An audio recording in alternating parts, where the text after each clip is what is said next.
Kapan riya bisa membatalkan ibadah? Rasulullah Shallallahu Alaihi Wasallam mengingatkan bahwa riya bisa membatalkan ibadah yang tercampur riya. Dalam hadis dari Abu Hurairah radhiyallahu anhu, Nabi Shallallahu Alaihi Wasallam bersabda bahwa Allah berfirman yang artinya, "Aku paling tidak butuh sekutu dalam kesyirikan. Siapa yang melakukan amalan dan dia menyekutukan aku dengan selainku dalam amalan tersebut, aku tinggalkan amal itu dan sekutunya." Hadis riwayat Muslim. Yang dimaksud syirik dalam hadis ini adalah syirik dalam motivasi beribadah.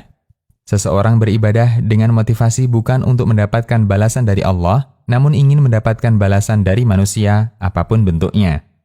Bagaimana hubungan riya dengan keabsahan ibadah? Imam Ibnu Utsaimin menjelaskan bahwa hubungan riya dengan ibadah ada 3 macam. Pertama, motivasi dia beribadah dari awal adalah untuk mendapatkan perhatian dari manusia. Seperti orang yang beribadah dengan tujuan dia dari awal agar diakui bagian dari Muslim. Riya ini membatalkan ibadah. Kedua, dari awal niatnya ikhlas, namun kemudian muncul riya di tengah ibadah. Ada 2 keadaan untuk kasus ini. 1, ibadah yang dia lakukan bukan satu kesatuan. Seperti membaca Al-Quran, sedekah, belajar, mengajar, dan seterusnya. Misalnya, orang membaca Al-Quran dengan ikhlas sebanyak 1 halaman.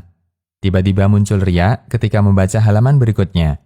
Maka 1 halaman pertama yang dia baca dengan ikhlas, statusnya sah, sementara bacaan lanjutannya tidak sah. Atau orang bersedekah 50.000 ikhlas, kemudian dia bersedekah lagi 100.000, tapi karena untuk pamer. Sedekah yang pertama sah, dan sedekah kedua tidak sah, karena tercampur riya. 2, ibadah yang dikerjakan satu kesatuan. Batal di akhir membatalkan semuanya. Seperti sholat atau puasa, dan seterusnya. Ada beberapa keadaan untuk kasus ini. Keadaan pertama, ketika riya itu muncul, dia segera koreksi hatinya dan menolak riya sebisa yang dia lakukan. Dalam kondisi ini, riya tidak memberikan pengaruh apapun bagi ibadahnya. Karena lintasan batin riya semacam ini mustahil bisa hilang dari manusia.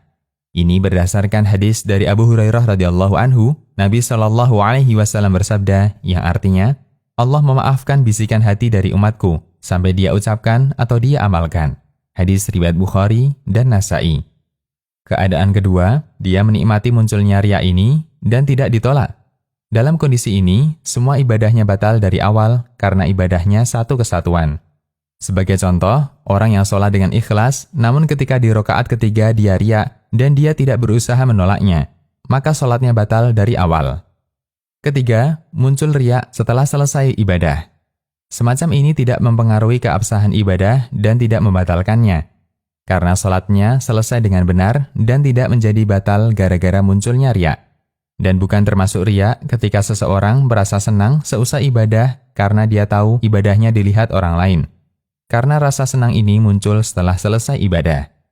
Bukan termasuk riya ketika seseorang bahagia seusai melakukan ketaatan.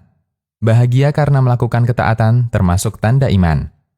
Dari Umar bin Khattab radhiyallahu anhu, Nabi Shallallahu Alaihi Wasallam bersabda yang artinya, siapa yang merasa bahagia dengan ibadah yang dia kerjakan dan merasa sedih karena maksiat yang dia lakukan, maka itulah mukmin. Hadis riwayat Ahmad, Turmudi, dan disahihkan Syu'aib al-Arnaud. Bukan juga termasuk riya ketika ada orang yang melakukan ketaatan kemudian dia dipuji orang lain. Ketika Nabi Shallallahu Alaihi Wasallam ditanya tentang orang yang melakukan ketaatan kemudian dia dipuji masyarakat, kata beliau yang artinya itu adalah berita gembira yang disegerakan untuk orang mukmin. Hadis riwayat Ahmad dan Muslim. Demikian, Allahu a'lam. Konsultasi Syariah.